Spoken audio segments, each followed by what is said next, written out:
Wars Jedi Fallen Order is a bunch of stumbles, but it takes plenty of hefty steps. I saw it on the PlayStation Store for $6, and it'll be at that price until November 19th at 2 AM, so I wanted to see if it'd be worth it for that much. You're started off with your basic movement controls and thrown into the Jedi-themed chicanery.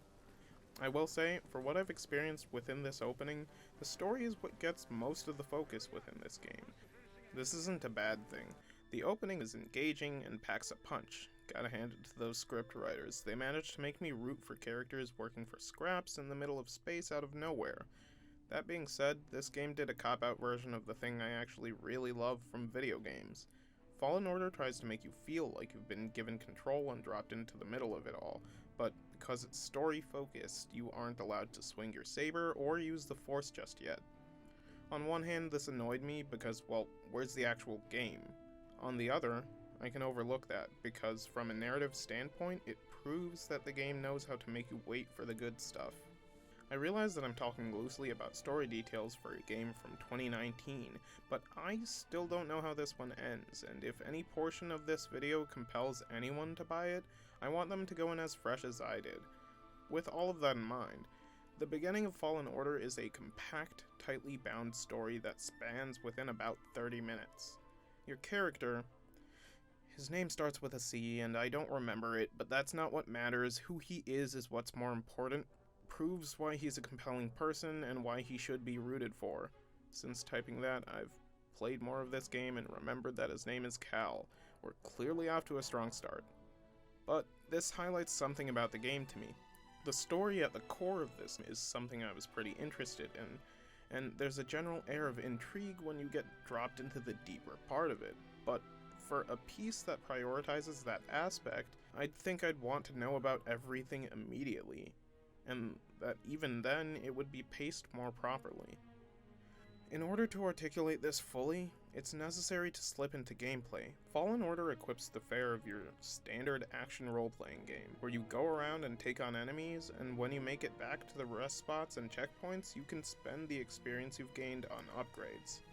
The bulk of the combat focuses on the same dodge, block, parry, and wait to attack vibe that the Dark Souls franchise champions. In those games, the focus is almost always the combat, the thrill of the fight, learning about aspects of the lore in passing, sparing you big info dumps, and instead allowing you to engage in whatever narrative is there at your own pace. I think that's perfect for games like those because it allows a lot of story to be told in an inobtrusive way. As well written as the story is here, I find myself getting bothered when I realize that the fun won't continue unless I handle a story segment immediately. Even if the game doesn't force you to do anything at once, the gameplay becomes stagnant until you push onwards. I don't think narrative-focused games are bad, but I do think the formula of the game should match said narrative, and I'm not sure it does all the time here. I kind of glossed over the aspects of combat in order to make my point, but there's absolutely heaps of fun to be had in playing around with this combat system. Swinging your saber around, using the Force, dying, and then having my fun trying my best the next time. In addition, I've always kind of wanted a Soulsborne style game that takes on more vibrant colors and deals with cool space tech. So this is as close as I'll get to that for now. And just in case you were wondering, I'm playing on Jedi Master Mode too, because I'm not a little baby.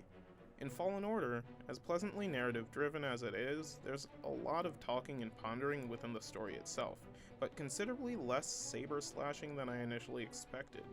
This is ironic because my favorite part about playing a video game where I get to be a Jedi is having a lightsaber and doing cool things with that lightsaber. Despite all of my criticisms, I still get that feeling with this game that just pulls me back in and says, I'm gonna spend some time playing this one today. To me, Jedi Fallen Order is a mixed bag with overall more pros than cons. However, for a game like this, $6 is a steal of an asking price, if for no other reason than being able to just buy it and see how you feel about it on your own.